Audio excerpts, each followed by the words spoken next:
जो 2 चीज़ें दी थी ना, एक तो तुम्हारा ये सेशन को फिर से देखना था और थोड़े बहुत क्वेश्चंस लगा के देखने थे कि कुछ समझ भी आ रहा है कि सब ऊपर से ही जा रहा है। आई होप कर लिया होगा। एक करते रहना प्लीज़ यार, उस पे थोड़ा रिएक्ट भी करना, ठीक है? क्या है ना, इनिशियली थोड़ी आदत बना लोगे कि हाँ यार रिएक्ट करना है, तो फिर वो बनी रह जाएगी। अगर इनिशियली करोगे कि नहीं यार टिक नहीं मारता हूँ, तो फिर वो भी आदत बनी रह जाएगी, ठीक है? चलो स्टार्ट करते हैं। आज हम लोग थोड़ा सा पढ़ेंगे रीडिंग रीसेट के बारे में, कि यार थोड़े बहुत पॉइंटर्स हैं जो कि तुम्हें ध्यान रखने हैं रिलेटेड टू रीडिंग, और उसके बाद हम लोग ये प्रैक्टिस करेंगे, ठीक है? और इसमें मैं बताऊंगा कि कैसे एक स्क्रिबलिंग एज अ कॉन्सेप्ट होता है, और फिर कैसे तुम एक पैराग्राफ को 2-3 लाइन में कैसे समराइज करो अपनी लैंग्वेज में, ठीक है? तो उस पे हम प्रैक्टिकल एप्लीकेशन भी देखेंगे। पहले थोड़े से बेसिक से पॉइंट समझ लेते हैं, ठीक है? ठीक है, उसमें सबसे पहला तो यार यही हो जाता है कि रीड एक्टिवली, नॉट पैसिवली। इसका क्या मतलब है? इसका मतलब यार ये है कि सिर्फ इसलिए मत पढ़ो कि यार मुझे वो आरसी खत्म करना है या फिर कोई आर्टिकल खत्म करना है। दो तरह के माइंडसेट होते हैं कि अब जो अब आ गया है उसको मैं खत्म कर दूं, और दूसरा होता है कि उसमें क्या लिखा है। तो रीड एक्टिवली का मतलब ये होता है कि कभी भी तुम अगर आर्टिकल पढ़ो तो उसको अब से पढ़ो जैसे तुम्हारे पास एक व्हाट्सएप मैसेज आया है, ठीक है? जैसे व्हाट्सएप मैसेज आता है तो तुम सुनना चाहते हो ना कि सामने वाला क्या बोल रहा है, कोई तुम्हारा फ्रेंड या वैसे। तो सेम थिंग अब तुम्हें ऑथर के बारे में भी करनी है कि अगर कोई एक आरसी लिखा हुआ है, तो रादर देन रीडिंग इट कि अच्छा ठीक है कर लेता हूँ कंप्लीट क्योंकि टू डू लिस्ट में लिखा हुआ है, उससे बेटर है कि उसको समझो कि यार वो क्या कहना क्या चाहता है, ठीक है? तो इससे तुम्हारा वो फिक्स होगा कि तुम पैसिवली रीड नहीं कर रहे हो, कि सिर्फ ऊपर ऊपर से वर्ड्स नहीं पढ़ रहे हो, क्योंकि वर्ड्स पढ़ने से कुछ नहीं होगा। आई होप थोड़े लोगों को आइडिया होगा कि वर्ड्स पढ़ना और उसमें मतलब समझना दोनों में फ़र्क है, ठीक है? ओके, थोड़ा सो रहे हो क्या? ठीक है, ठीक है चलो। पहली चीज़ तो ये होगी, तो हमेशा उसको कोशिश करना है कि व्हाट्सएप मैसेज की तरह अब हम लोग देखेंगे, क्योंकि आई गेस उस पे ज़्यादा फ़ोकस रहता है। दूसरी चीज़ आती है इसमें कि तुम्हें समराइज़ करना पड़ेगा। समराइज़ एवरी पैरा 1-2 लाइन में, ठीक है? जिसको हम लोग स्क्रिबलिंग करते हैं, ठीक है? स्क्रिबलिंग मतलब कि तुम पढ़ते जा रहे हो, साइड-साइड में लिखते जा रहे हो। मतलब एकदम बहुत अच्छी राइटिंग में नहीं लिखना है, बहुत खराब राइटिंग में लिखो, बट लिखो। उससे क्या होगा, तुम्हारा फ़ोकस बढ़ेगा, क्योंकि कई बार तुम पढ़ते-पढ़ते डिस्ट्रैक्ट हो जाओगे कि पढ़ रहे हो और फिर तुम्हारे दिमाग में कोई और थॉट आ गया, ठीक है? और तुम भूल ही गए कि यार वो कह क्या रहा था ऑथर, ठीक है? और ये छोटी-छोटी हैबिट्स हैं, ये हैबिट्स अभी से इम्प्रूव कर लोगे तो ज़्यादा हेल्प हो जाएगी।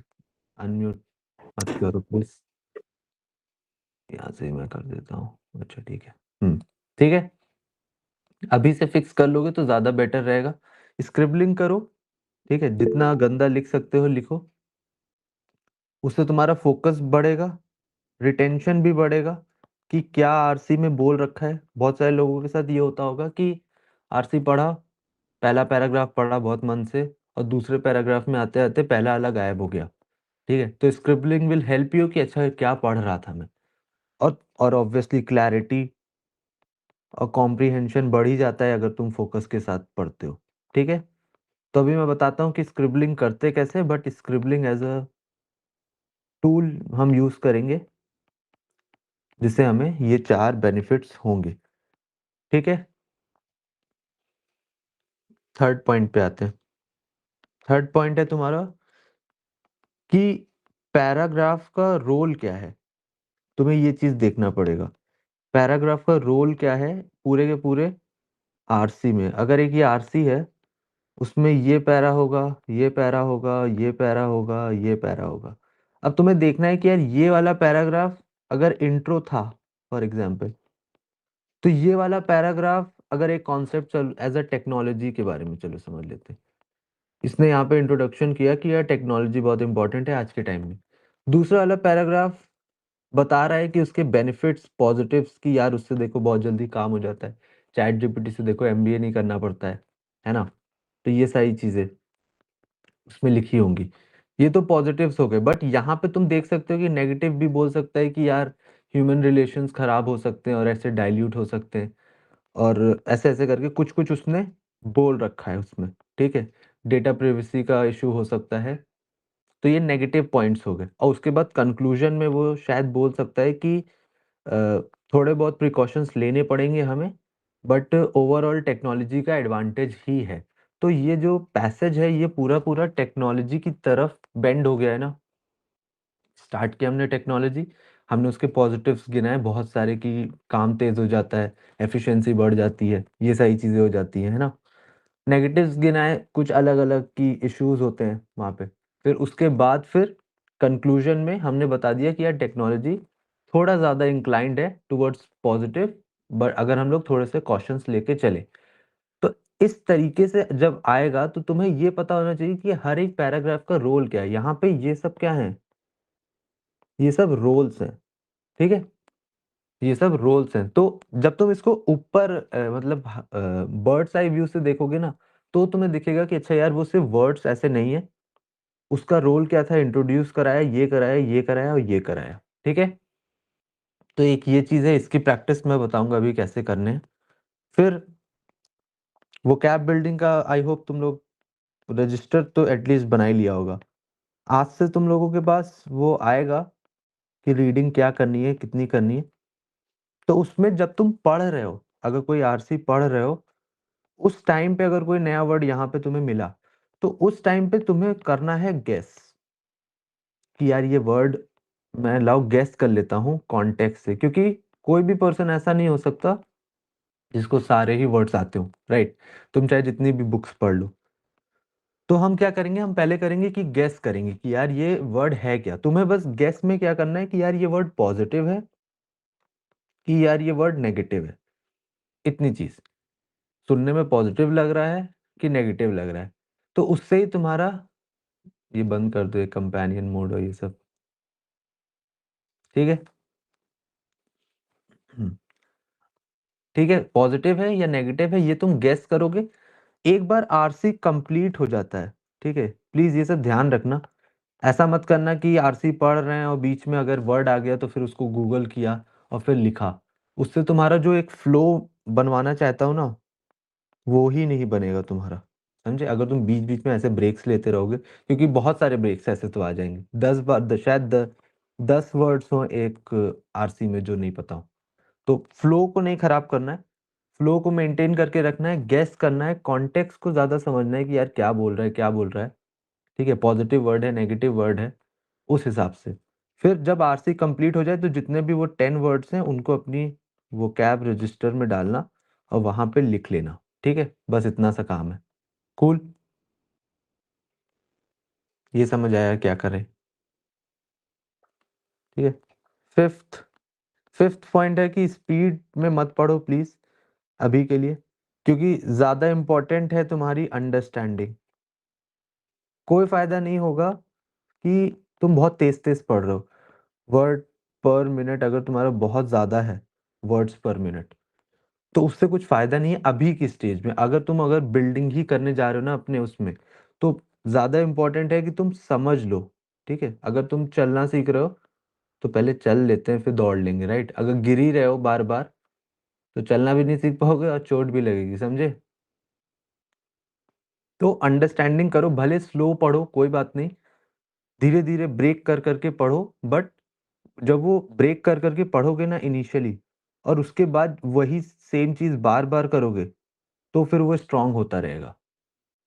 तो फिर ऑटोमैटिकली स्पीड बन जाएगी। पहले हम लोग फ़ोकस करेंगे हमेशा एक्यूरेसी पे। एक्यूरेसी ऑफ अंडरस्टैंडिंग हो सकता है, एक्यूरेसी ऑफ सॉल्विंग हो सकता है। अभी हम जब आरसी करेंगे, वीए करेंगे, इवन एक्यूरेसी मतलब किसी भी, मतलब ये तो एक जनरल हो गया तीनों सब्जेक्ट के लिए। अभी तुम शायद क्वांट्स में भी एक्यूरेसी पे फ़ोकस करोगे कि यार मेरा क्वेश्चन हो जाए। 2 मिनट में कैसे करना है, 1 मिनट में कैसे करना है, वो तुम कर लोगे, वो होता है रेपिटिशन का खेल। एक्यूरेसी अभी फ़ोकस करनी है, फिर उसके बाद स्पीड बन जाएगी, स्पीड बनती है तुम्हारा जब तुम वही चीज़ रिपीट कर देते हो। जब तुम 4 बार वो काम करोगे, कोई भी काम 4 बार लाइफ में करोगे वो उसमें तुम्हारी स्पीड ऑटोमैटिकली बन जाएगी, ठीक है? बट पहले काम है एक्यूरेसी, ठीक है?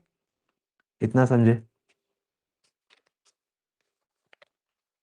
फिर तुमने क्रिटिकल रीजनिंग के बारे में सुना होगा।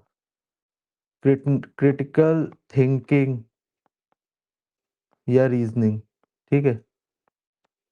थोड़ा बहुत अलग होते हैं ये वर्ड, बट इसका मतलब क्या है? इसका मतलब ये है कि यार तुम ऑथर कोई बात को फील कर सको। जैसे अगर मैं भी तुम्हें कुछ बता रहा हूँ, ठीक है? एक तो हो सकता है कि तुम सिर्फ वर्ड्स वर्ड्स उसमें पकड़ रहे हो, रादर देन उसमें जो मैं फील करवाना चाहता हूँ। सेम चीज तुम्हारे साथ भी कभी होती होगी कि कभी एक कॉन्वर्सेशन हो रही है और वहां पे किसी ने तुमको इनडायरेक्टली सरकास्टिक रिमार्क दिया, तो तुम समझ गए इररिस्पेक्टिव ऑफ द वर्ड्स, ठीक है? वर्ड्स पे उतना फोकस नहीं करना है कि वर्ड्स में क्या बोला, तुम ऑटोमेटिकली समझ जाते हो ना कि यहाँ पे उसने कुछ चिपका दिया है तुमको, राइट? तो वही चीज यहाँ पे भी है, बस फर्क क्या है? काइंड ऑफ कम्युनिकेशन ही है, बस वो रिटन फॉर्म ऑफ कम्युनिकेशन है, ठीक है? अभी तुम ऐसे किसी से मिल के वो चीज करते हो, यहाँ पे तुम एक टेक्स्ट के बेसिस में करते हो। तो इसीलिए कह रहा हूँ फील उसको देखना है एज अ व्हाट्सएप मैसेज कि यार क्या लिखा है, क्या लिखना चाहता है, कुछ तो बताना ही चाहता होगा ना, तो उस तरीके से सोचो, ठीक है? Rather than seeing it as a task कि अरे यार करना पड़ेगा ये तो, ठीक है? तुम्हारे लिए बोरिंग हो जाएगा वो, फिर अगर तुम उसको टास्क की तरह देखोगे ना, एक दिन कर लोगे, 2 दिन कर लोगे, पर फिर ड्रॉप कर जाओगे। तो अगली बार से कोशिश करो कि कुछ नया ही सीखोगे उसमें, ठीक है? फिर यहाँ पे अब आते हैं flow of idea. Flow of idea का क्या कॉन्सेप्ट है? कोई भी आरसी उठा लेना, उसमें क्या होता है, एक कोई आइडिया होता है, जैसे कि अभी टेक्नोलॉजी के बारे में हम बता रहे थे, उसके बाद जो सेकंड आइडिया होगा वो तो या तो कंटिन्यू करेगा कि बहुत पॉजिटिव पॉजिटिव बताया तुमने टेक्नोलॉजी के बारे में, ठीक है? दूसरी चीज हो सकती है कॉन्ट्रास्ट कर जाए। कॉन्ट्रास्ट कर जाए मतलब कि नेगेटिव चीजें बताने लगा था वो टेक्नोलॉजी के बारे में, ठीक है? और तीसरा हो जाएगा यहाँ पे कंक्लूड कर जाए, ठीक है? या तो वो आइडिया वो कंक्लूड कर देगा। तो कोई भी आरसी ऐसे करके लिखा हुआ है, कोई भी आरसी ऐसे करके लिखा हुआ है, ये फर्स्ट पैरा, सेकंड और थर्ड, तो ये वाला हम लोग कहते हैं आइडिया वन। क्योंकि जो पैरा वन में 4-5 लाइन है, उससे तुम एक फर्स्ट आइडिया पकड़ते हो, इससे तुम सेकंड आइडिया पकड़ते हो, इससे तुम थर्ड आइडिया पकड़ते हो, ठीक है? अब फिर तुम देखते हो कि यार फर्स्ट आइडिया से सेकंड आइडिया कैसे जा रहे हैं, ठीक है? अगर कंटिन्यू कर रहा है तो यहाँ पे वर्ड्स होते हैं more over, in addition to, ठीक है? फॉर एग्जाम्पल, ठीक है? For instance. तो ऐसे करके वर्ड्स होते हैं जो कि कंटिन्यू करते हैं सेम आइडिया को। अब तो आइडिया में नहीं चेंज हो रहा है। इससे क्या हेल्प होती है? जब तुम्हें ये कीवर्ड्स या फिर इस तरह के जो वर्ड्स हैं, ठीक है, अगर ये तुम्हें दिख जाते तो कई बार हो सकता है कि तुम्हें आइडिया वन समझ आया हो और आइडिया टू उतना ना समझ आया हो, but because of these words तुम्हें ये आइडिया हो जाएगा कि जो आइडिया टू है वो सेम ही लाइंस पे है आइडिया वन के, क्योंकि वो मोर ओवर इस काइंड ऑफ बिल्डअप होता है ना, वो तो मोर ओवर ये भी होता है, ठीक? कॉन्ट्रास्ट में बट, हाउएवर, ठीक है, ये सारे इस तरीके के वर्ड्स होते हैं। ऐसे तो वर्ड्स इनफाइनाइट हो सकते हैं, मैं जनरली बता रहा हूँ, तुम्हें ऑटोमेटिकली पता चल जाएगा कौन से कॉन्ट्रास्टिंग वर्ड्स हैं, कौन से कंटिन्यूएशन वाले, ठीक है? और यहाँ पे तुम्हें पता चलेगा कि यार अगर आइडिया वन में, पहले आइडिया में बता रहे हैं कि फ्रूट्स बहुत इंपॉर्टेंट हैं खाने के लिए, बट अगर कोई लगा रहा है और उसके आगे कुछ एक खतरनाक सी इंग्लिश में कुछ लिखा है फ्रूट्स के बारे में, तो तुम्हें ये तो क्लैरिटी होगी ना कि यार फ्रूट्स बहुत अच्छे हैं खाने में, बट उसका कुछ कुछ नेगेटिव में होगा, है ना? कुछ ना कुछ नेगेटिव में होगा। हो सकता है कि तुम वो समझ जाओ आइडिया टू, तो बहुत अच्छी बात है, बट कभी कभी होता है कि 5 लाइन पढ़ी, उसमें से 3 लाइन तो समझ आई बट दो नहीं समझ आई। तो ये सब चीजें तुम्हें हेल्प करेंगी उसको समझने में, ठीक है? समझे? और फिर कंक्लूड में तो हेंस, देयरफॉर, ये जनरल वर्ड्स हैं। उसके अलावा और भी हो सकते हैं जो तुम्हें ऑटोमेटिकली पता चल जाएगा कि हाँ यार कंक्लूड कर रहा है, तो वो शायद कभी कभी लिख ही दे सीधे इन कंक्लूजन। ये समझ आया फ्लो ऑफ आइडियाज कि किस तरीके से होगा। तुम्हारा काम है आइडिया वन आइडिया टू में फ्लो देखना, ये वर्ड्स बहुत इंपॉर्टेंट है, इन पे फोकस करना। ठीक है, दिखाऊंगा अभी मैं प्रैक्टिस करके भी दिखाऊंगा ही तुम्हें। ठीक है, थोड़ी थ्योरी मुझे भी पता है कि थोड़ी बोरिंग हो सकती है कि अरे यार ये सब क्या पढ़ रहा हूँ मैं सुबह सुबह। ठीक है, और तुम्हारा ये लास्ट पॉइंट आता है, don't stop for every new word. ठीक है, और इसमें don't stop for every new word, इसको हमने पहले भी ऊपर कवर कर चुके हैं कि कोई नया वर्ड है उसको हमें गेस करना है। ठीक है, गेस करो तुम अपना, और फिर बाद में उसकी मीनिंग अपने वोकैब रजिस्टर में डाल दो। ठीक है, और तो कोई नहीं रह गया। और यहाँ पे लिटरल सेंस मत मानना, यहाँ पे लिटरल सेंस मत मानना। ठीक है, अगर मुझसे कोई पूछता है कि यार तुम्हारा क्या विजन है वेरिटास को लेके, तो अगर मैं बोलता हूँ कि यार मैं चाहता हूँ वेरिटास, ऐसे समझो इजी लैंग्वेज में, कि उसको मैं एज अ हॉर्स देखना चाहता हूँ। ठीक है, अगर मैंने किसी को ये बोला उस वेरिटास को मैं एज अ हॉर्स देखना चाहता हूँ, तो इसका मतलब ये नहीं है कि मैं उसमें उसको हॉर्स लिटरल सेंस में देखना चाहता हूँ। हॉर्स को एक तरह से तुमने स्ट्रेंथ और मतलब कुछ उस तरीके से देख सकते हो ना, मेटाफोरिकली, या जो भी ये वैसे करके। तो तुम्हें एकदम लिटरल लिटरल वर्ड्स नहीं पकड़ लेने कि अच्छा हॉर्स तो फिर शायद फिर अगले दिन वो घास खिला रहे हैं।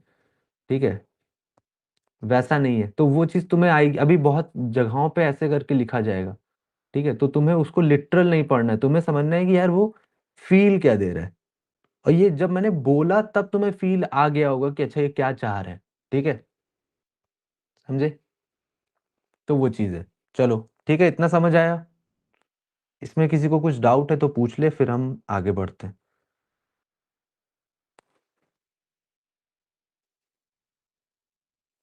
किसी को कुछ पूछना है, कुछ कहना है? चलो इधर आ जाओ। चलो इसको स्टार्ट करते हैं एक बार, देखते हैं कि कैसे कैसे रीड करना है, कैसे कैसे चीजें मैनेज करनी है। पहले आ रहा है कि I used a smartphone GPS to find my way through the cobblestone maze of some G place. अब देखो जब भी कोई एक जगह का नाम होगा तो तुम उसको जी या कुछ ऐसे कर लोगे, क्योंकि वो मैटर ही नहीं करता है कि वो ओल्ड टाउन था न्यू टाउन था। अगर कुछ भी उससे स्पेसिफिक डेटा रिलेटेड इंफॉर्मेशन होगी कि ये बताओ वो, वैसे तो ये सब क्वेश्चन वो पूछेगा भी नहीं कभी, डेटा रिलेटेड एक आधा कहीं क्वेश्चन आ गया तो तुम रेफर कर सकते हो। तो जब भी कोई वर्ड आएगा, कोई भी पर्सन का वर्ड आएगा, नाम आएगा, तो तुम रादर देन रीडिंग उसको पूरा, तुम उसका एक जो फर्स्ट लेटर है वो ले लोगे कि यार ये बंदा जी से स्टार्ट हो रहा है, ये प्लेस जी से स्टार्ट हो रही। ठीक है, so I used a smartphone GPS to find my way through the cobblestone maze of G in search of a handmade machine that changed the world more than any other invention। ठीक है, और जैसे कि मैं अभी पढ़ाते पढ़ाते बीच बीच में बताता रहूंगा, बट थोड़ा सा ऐसे कोशिश करना कि तुम भी पहले एक बार रीड कर लो, या तो तुम एक बार रीड कर लो वो ज्यादा बेटर रहेगा। एक बार तुम रीड कर लो 5 मिनट में कि तुम्हें कितना समझ आया है।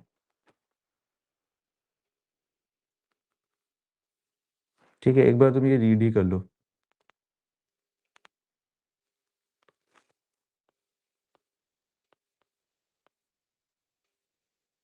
फिर मैं एक्सप्लेन करता हूँ।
चलो स्टार्ट कर दें।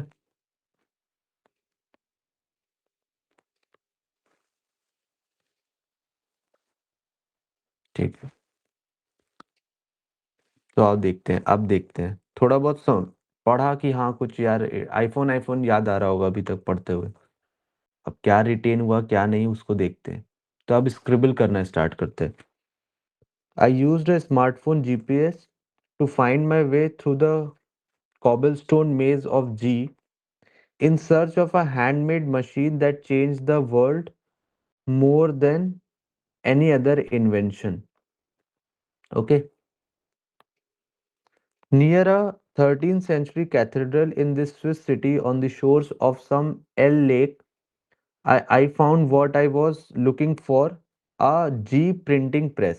ठीक है, तो तुमने कहा कि यार जी प्रिंटिंग प्रेस इज समथिंग जो मैंने पाई वहां पे near a 13th century cathedral in this Swiss city on the shore of a lovely lake. I found what I was looking for क्योंकि उसने इनिशियली क्या बोला था, I used a smartphone GPS to find my way through the cobblestone maze of G's town in search of a handmade machine that changed the world more than any other invention. ठीक है, so he was searching for this G printing press.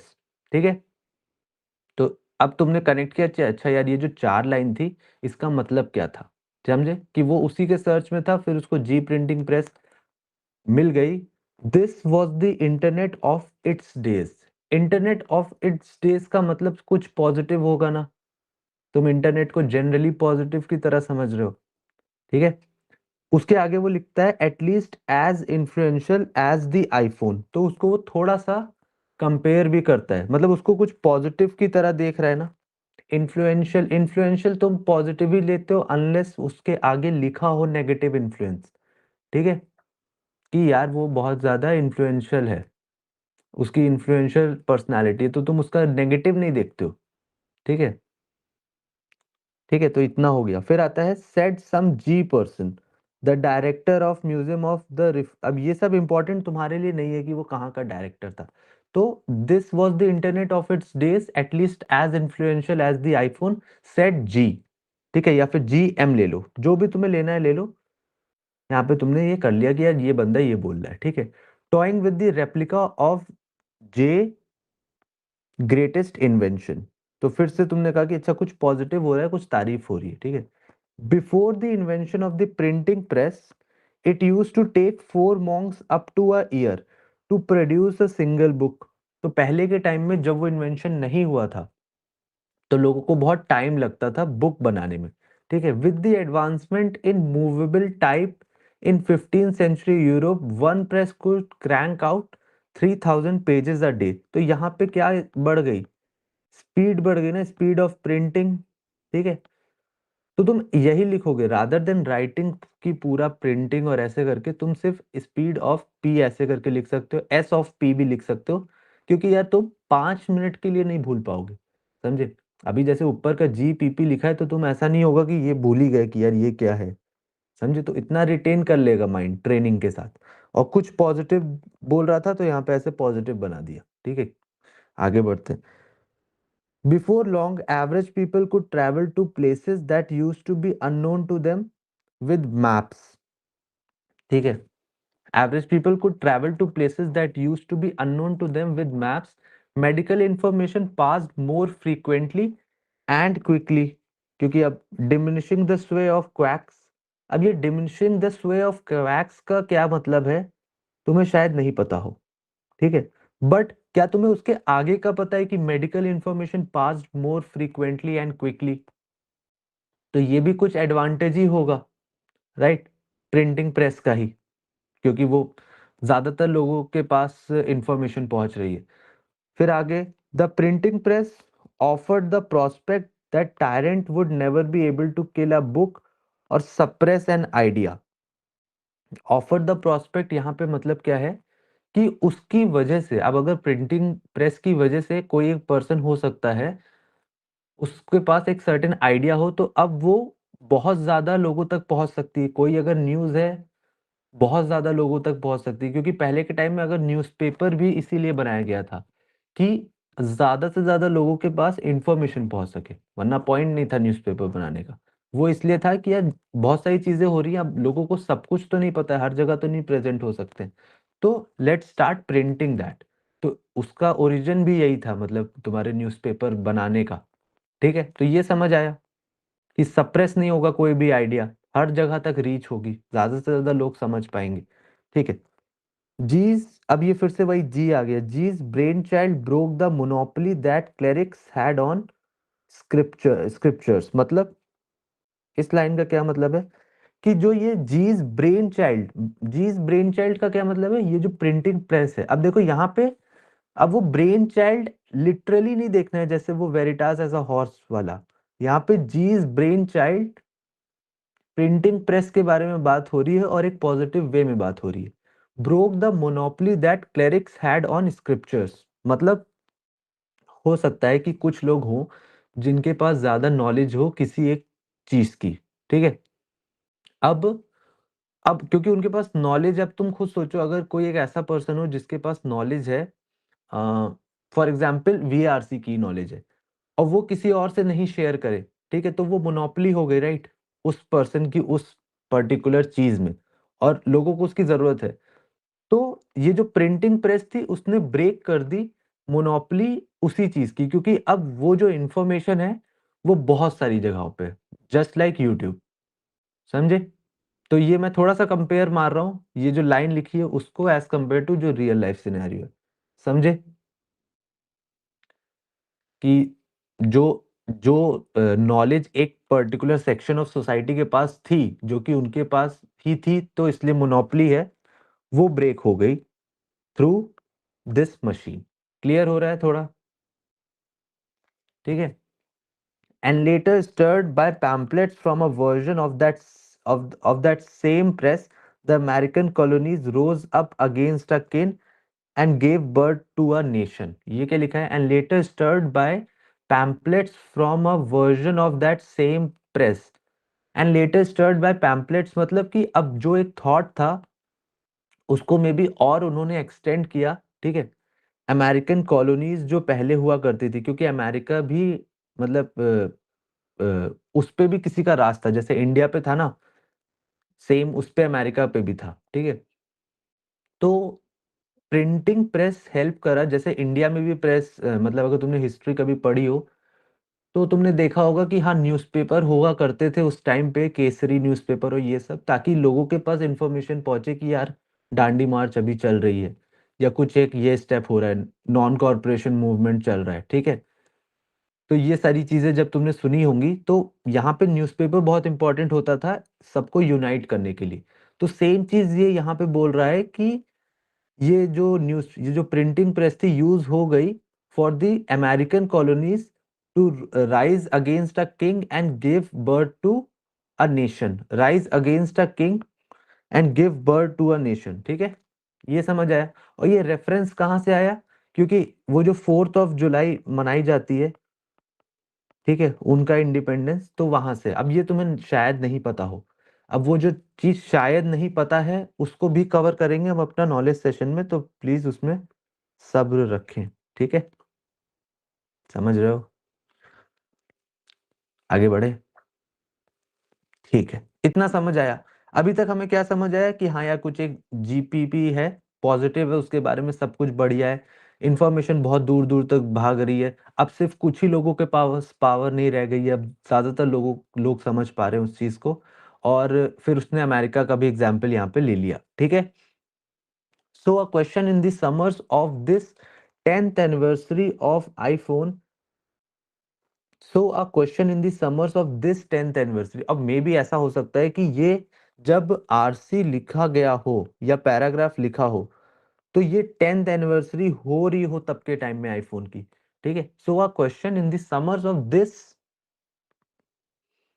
10th anniversary of the iPhone has the device that is perhaps the most revolutionary of all time given us a single magnificent idea। तो अब they are questioning कि यार iPhone की अब 10th anniversary है आज के दिन में, तो क्या उसने कुछ बेटर रेवोल्यूशनरी आइडिया कुछ हमें ऐड ऑन करा है? Nearly every advancement of the written word through new technology has also advanced humankind. Nearly every advancement of the written word through new technology has also advanced humankind का मतलब है कि कोई भी नया इन्वेंशन ने कुछ ना कुछ तो फायदा करा ही है मैनकाइंड का। ठीक है, एडवांस करा ही है, उसको बेटर करा ही है। ठीक, sure, you can say the iPhone changed everything by putting the world's recorded knowledge in the palm of a hand। ठीक है, क्योंकि सारी की सारी इंफॉर्मेशन तुम्हारे मतलब पास ही है। It revolutionised work, dining, travel and socialising. तो यहाँ पे उसने किसकी तारीफ कर रही है? पहले तो उसने पूछा कि यार आईफोन क्या कुछ रेवोल्यूशनरी दे पाया, फिर उसके बाद उसने बोला कि हाँ यार थोड़ी बहुत चीजें तो चेंज करी है।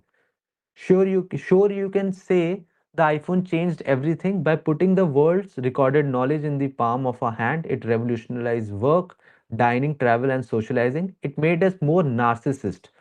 अब यहाँ पे बोल दिया it made us more narcissist। Here's more of me doing stuff। अब देखो ये जो है ना, पहली चीज तो नार्सिसिस्ट, तो थोड़ा सा तुम देख सकते हो कि narcissist as a word negative है ना। तो ऑथर का क्या स्टैंड है? ऑथर का क्या कहना है कि यार थोड़ी बहुत तो रेवोल्यूशनरी, थोड़ी बहुत तो हेल्प करी, बट थोड़ा सा नार्सिसिस्ट हो गया। तो मतलब ऑथर के व्यू में आईफोन के एडवांटेज हैं, नो डाउट, रेवोल्यूशनराइज करी है उसने चीजें, बट थोड़ा सा हमें बिगाड़ भी दिया है शायद, या थोड़ा सा हमें नार्सिसिस्ट बना दिया है। ठीक है, तो वो थोड़ा सा नेगेटिव भी बोल रहा है। ओके, इतना समझ आया? अब ये जो यहाँ पे जो डैश बने हुए हैं, ये जो दो डैश बने हैं, ये कैसे लिखा जाता है? इसका मतलब क्या होता है? जैसे अगर मैं लिखूं कि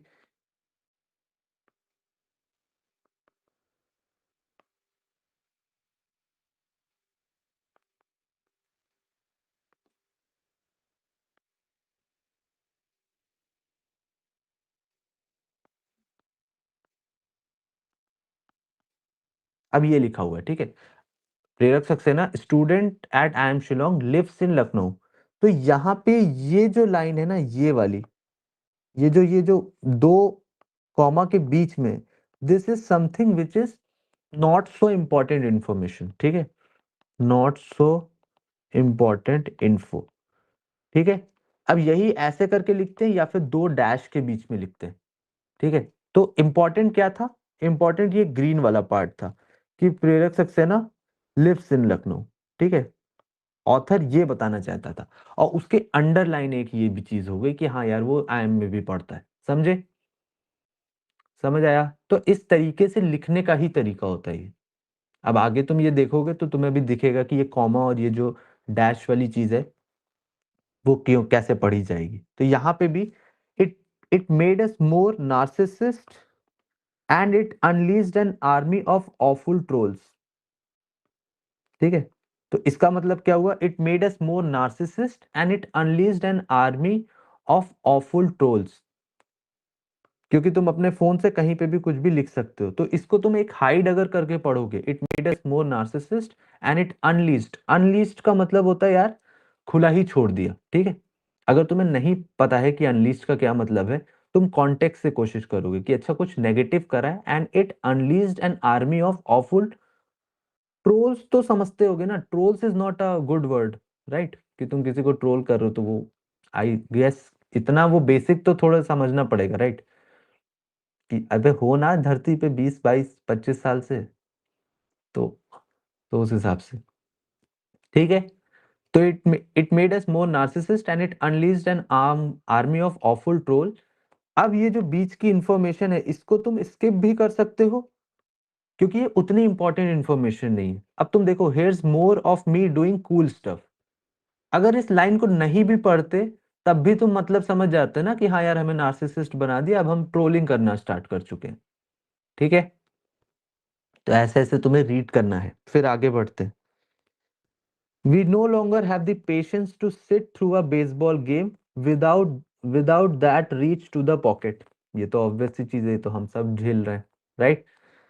and no one more and one more casualty of Apple selling more than a billion phone in a decade time, daydreaming has become a lost art।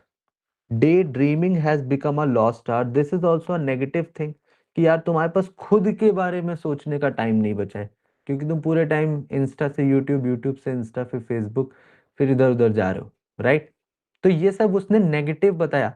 तो अब क्या तुम्हें समझ आ रहा है कि उसने आईफोन का जो क्वेश्चन ऊपर पूछा था कि यार आईफोन ने कुछ रेवोल्यूशनरी करा भी है, तो उसने ऑथर ने बोला कि हाँ यार करा तो है, ठीक है, रेवोल्यूशनराइज करा है, वर्क करा है, डाइनिंग करी है, ट्रैवल करा है, सोशलाइजिंग करी है, बट उसके नीचे वो नेगेटिव वाला पोर्शन यही सब है ना, जो ये है। तो इस अगर इस पैरा को देखो तो तुम ये देख सकते हो ना कि हाँ यार थोड़ा सा पॉजिटिव भी बोला है आईफोन के बारे में, बट नेगेटिव भी बोला है, ठीक है। तो ऐसे ऐसे करके तुम्हें वो समझ आएगा, और ये पॉजिटिव नेगेटिव इसी तरीके से तुम स्क्रिबल करोगे, फोकस तुम्हारा रिटेन रहेगा।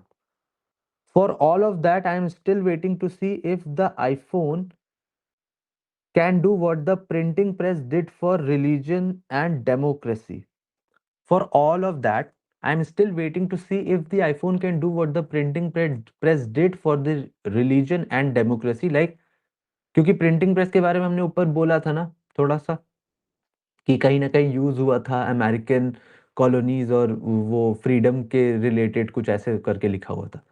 अब ऑथर कह रहा है for all of that I am still waiting to see कि अगर आईफोन इस चीज के लिए यूज होगा कि नहीं, ठीक है। The G Museum makes a strong case that the printing press opened more minds than anything else.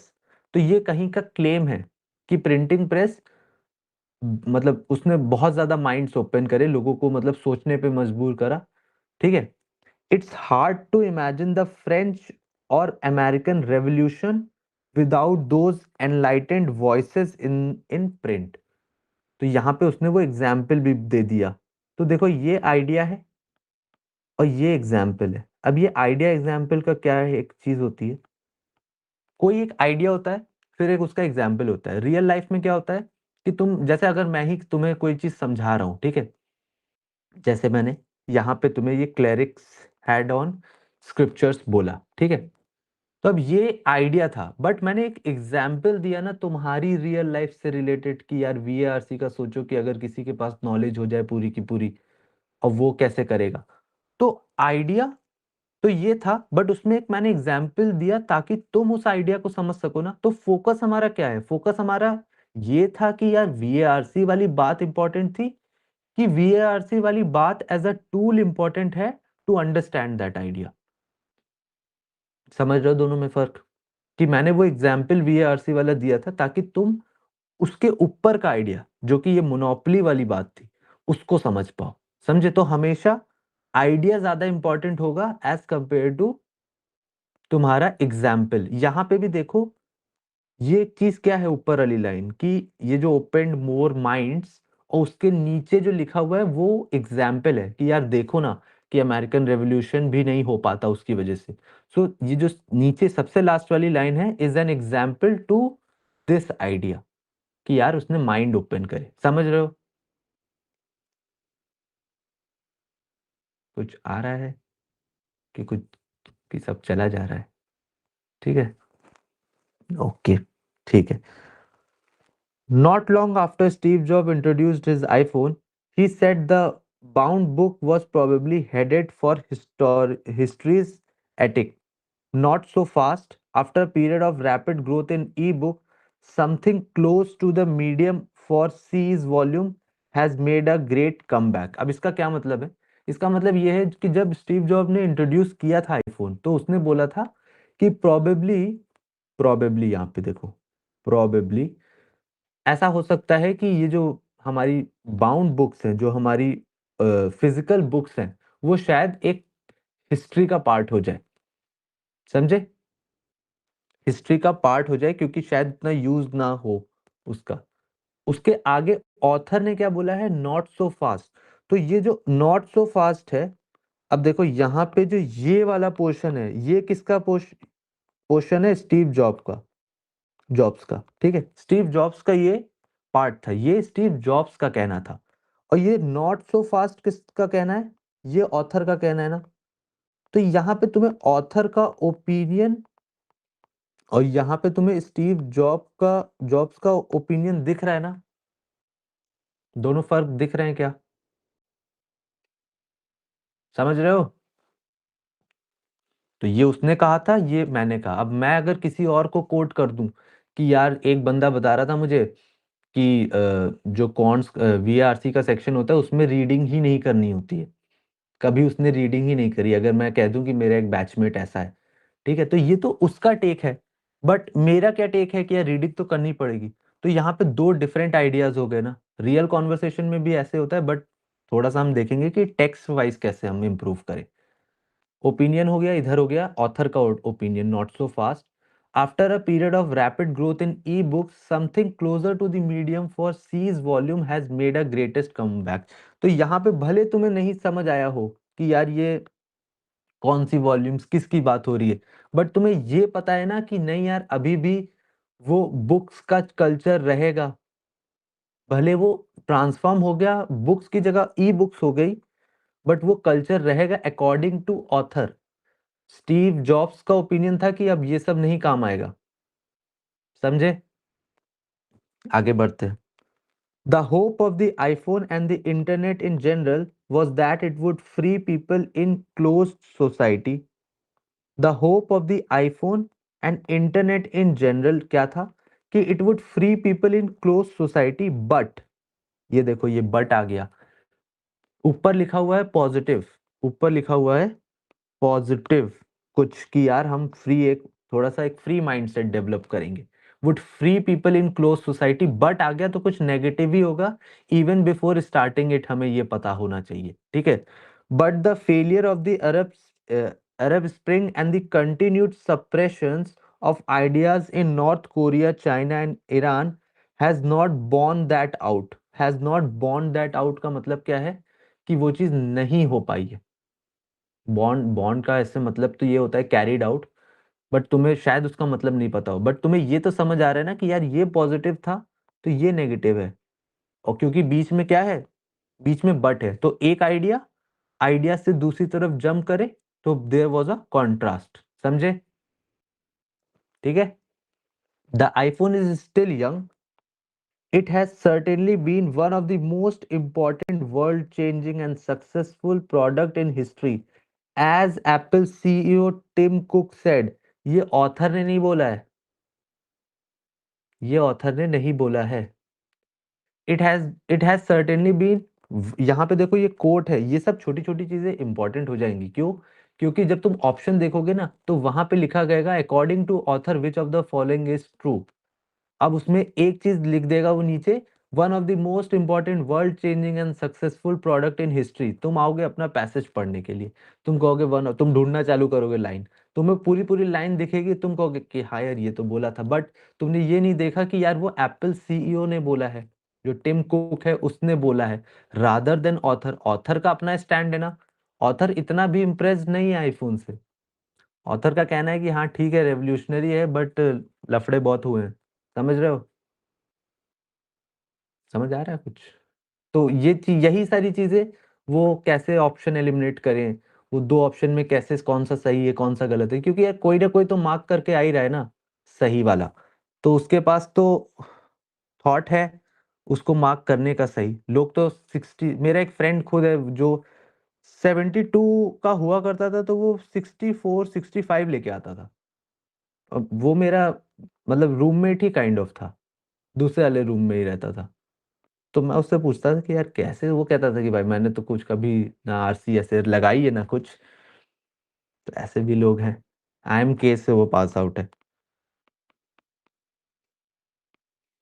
चलो ये सब एक्सटर्नल इंफॉर्मेशन हटाते हैं। ये समझ आया, one of the most important world changing and successful products in history, as Apple CEO to Tim Cook said, but फिर से एक और but I am not sure if the world change for the better with the iPhone. तो यहाँ पे author फिर से against हो गया, ऑथर अगेंस्ट हो गया ना फिर से।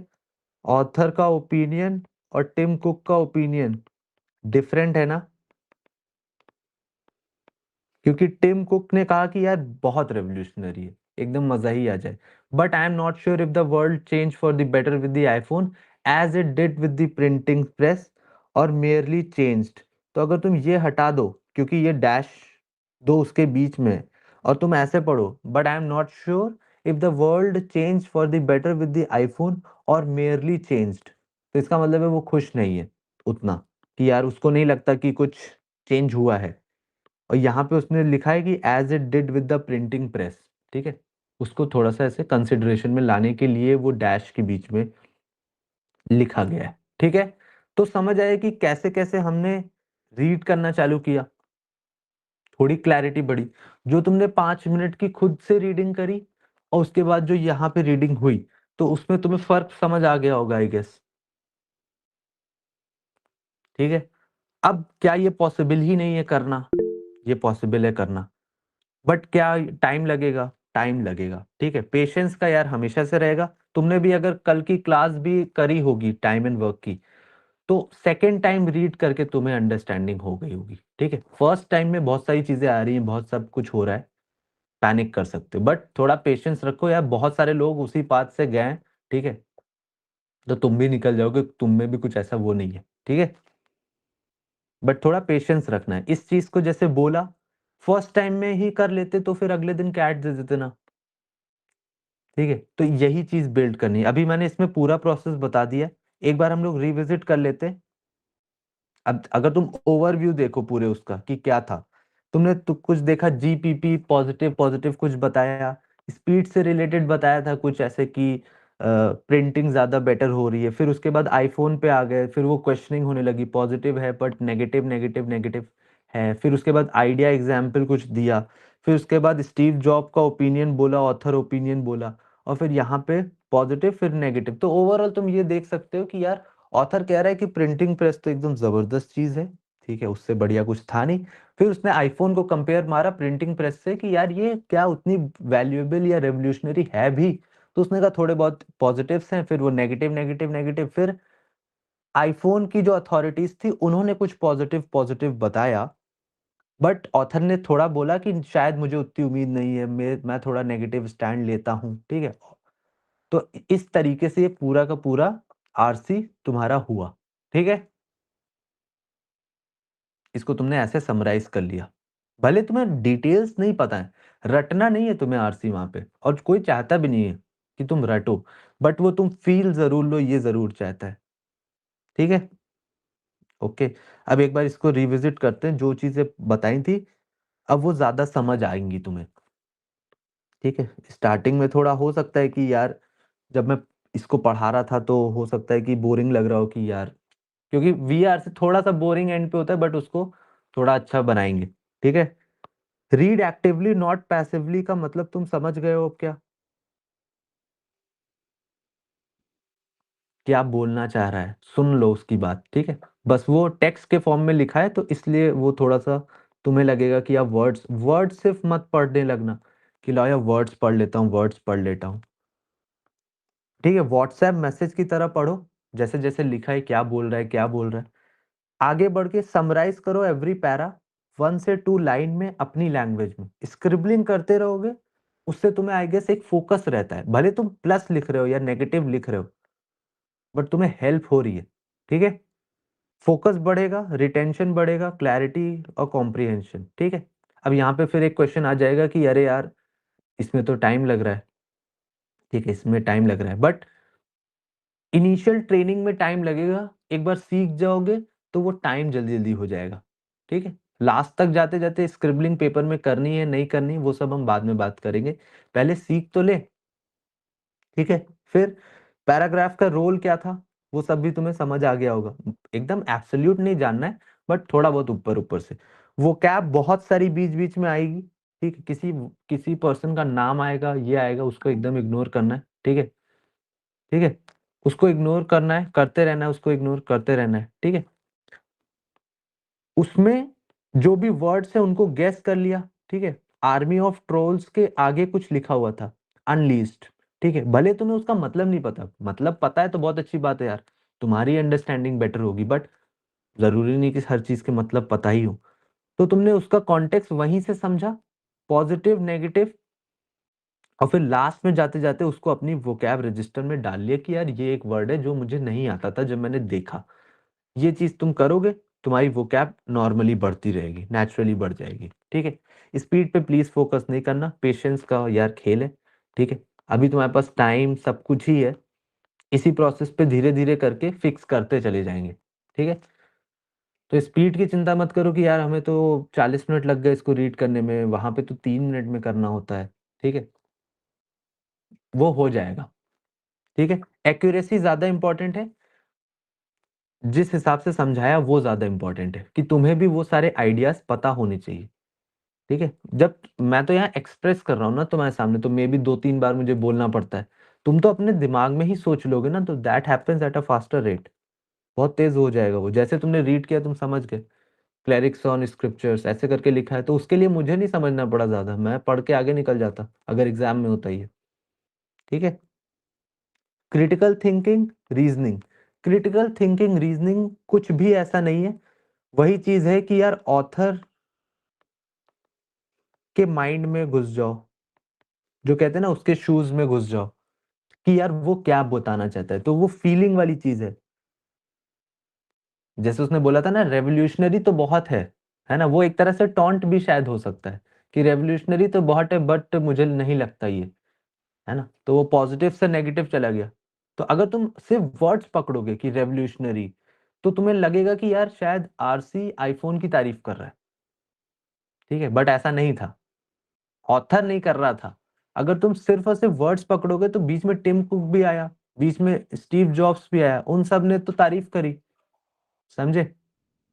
तो उसमें तुम्हारी जो अंडरस्टैंडिंग है वो हैम्पर हो सकती है। तो फीलिंग पकड़ ली यहाँ पे तुमने, वर्ड सिर्फ मत रीड करना, लिटरल मत समझ लेना, ठीक है। एक हॉर्स वाला भी अभी मुझे नहीं याद आ रहा एग्जाम्पल, बट अभी जब हमने उधर किया था तो एक हॉर्स वाला भी एक एग्जाम्पल था, ठीक है।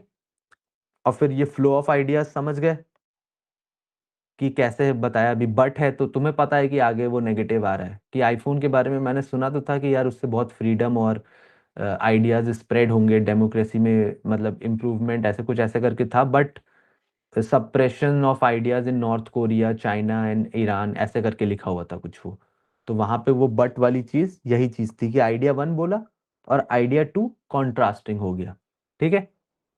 Don't stop for every word, ठीक है, वहां पे गेस करो और अपने वोकैब रजिस्टर में लिखो। क्लियर है इतना, समझ आ गया कैसे करा, कुछ कुछ अंडरस्टैंडिंग हुई कि हाँ यार ऐसे करेंगे तो शायद बेटर होगा। अभी मैं एक बार नहीं, ये 2 बार, एक बार और कराऊंगा तुमको ये प्रैक्टिस। नेक्स्ट टाइम हम लोग 2 आरसीज करेंगे, अभी मुझे थ्योरी और इसको बताना था, नेक्स्ट टाइम अब हम थ्योरी नहीं करेंगे, 2 बार प्रैक्टिस करेंगे। सेशन 2, मतलब सेशन 2 और 3 वाला कंबाइन ही रहेगा, और फिर हम इसको मैनेज करेंगे। उसके बाद मैं तुम्हें रीडिंग करने के लिए भी अभी दे दूंगा, टू डू लिस्ट में रीडिंग का आएगा कि कहाँ से क्या रीड करना है, ठीक है। उसको रीड करो और फिर उसको इसी तरीके से रीड करो, ठीक है। और प्लीज अब तुम्हारे पास 2 टास्क हो जाएंगे, अभी तुम्हारे पास क्वांट्स का असाइनमेंट भी पहुंच जाएगा, जो कल पढ़ा है हमने वो तो पढ़ लिया, ठीक है। उसके उससे रिलेटेड असाइनमेंट छोटा सा 10-15 क्वेश्चन करने होंगे, उसमें मैं लिख दूंगा। और इसकी रीडिंग अभी इतना काम करना है, अभी आरसी प्रैक्टिस और वो सब धीरे धीरे करके गेयर अप करेंगे, धीरे धीरे करके तुम्हें शायद उतना टाइम भी ना मिले, इसीलिए मैं बोल रहा हूँ कि थोड़ा थोड़ा करते रहो टास्क। अगर एक टास्क नहीं कर पा रहे हो तो फिर यार 6 कैसे करोगे, राइट। 6 भी तुम्हें ही करने हैं, ठीक है। तो एक करो, उस पर टिक मारो, आगे बढ़ो, ठीक है। 2 कल एक ही टास्क उसको मैं मानूंगा, तो अब आज 2 आ जाएंगे तुम्हारे पास टास्क करने को, ठीक है। ओके, समझ आ गया। किसी को कुछ पूछना है तो पूछ सकता है, ओवरऑल जितना मुझे समझाना था वो मैं समझा चुका हूँ, किसी को कुछ नहीं पूछना है।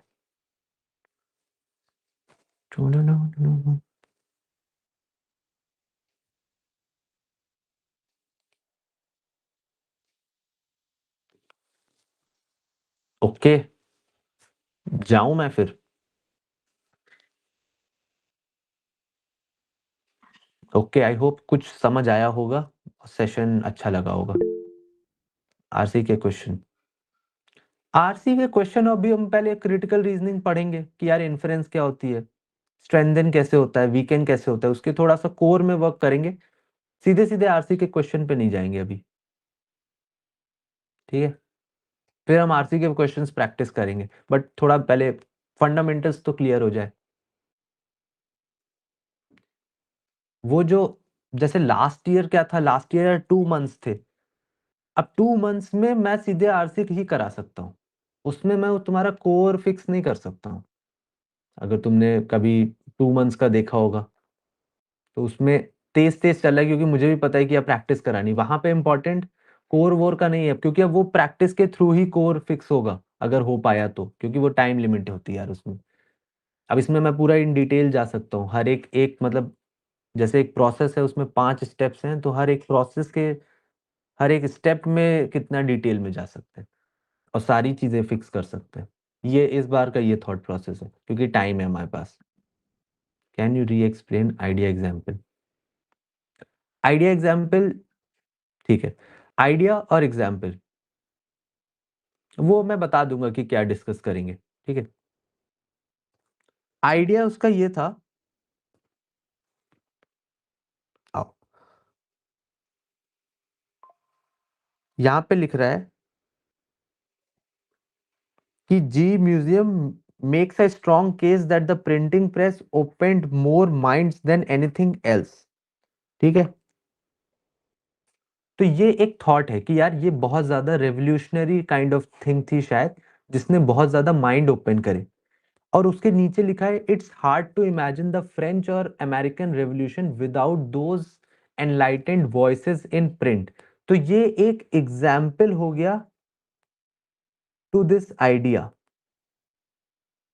एग्जाम्पल हो गया टू दिस आइडिया का मतलब है, अगर मैं कोई चीज बोलता हूं कि यार फ्रूट्स अच्छे हैं खाने के लिए, ठीक है, तो उससे अब उसमें एग्जाम्पल मैं दे रहा हूं तुम्हें कि यार उसके एडवांटेजेस, ठीक है, कि यार उससे देखो तुम्हारा डाइजेशन इंप्रूव होता है, तुम्हारी हेल्थ अच्छी रहती है। तो these are examples to justify what, कि यार वो फ्रूट्स अच्छे हैं। तो फ्रूट्स अच्छे हैं इज आइडिया, ठीक है। Example is like a supporter, जो कि तुम्हें आइडिया को स्ट्रॉन्ग करता है कि यार तुम आइडिया समझ, समझे। अगर मैं तुमसे बोलता हूँ कि यार पढ़ाई करनी चाहिए, ठीक है, पढ़ाई करनी चाहिए कैट निकालने के लिए, और उसके नीचे मैं बोलता हूँ तुमसे कि यार रेगुलर रहना चाहिए, ठीक है, असाइनमेंट्स करने चाहिए, टू डू लिस्ट करनी चाहिए। तो ये सारी चीजों का अल्टीमेट मतलब क्या है, आइडिया क्या है मेरा, कि पढ़ाई करनी चाहिए ना। अब वो किसी भी फॉर्म में हो सकती है ऐसे, समझे। तो वहां से अभी हम और भी करेंगे एग्जाम्पल्स, आइडिया, और यही चलता रहेगा। ये मतलब बोर हो जाओगे एक टाइम के बाद तो कि यार आइडिया एग्जाम्पल, फिर तुम ही समझ जाओगे कि हाँ यार आइडिया एग्जाम्पल, आइडिया एग्जाम्पल है, ठीक है। ओके,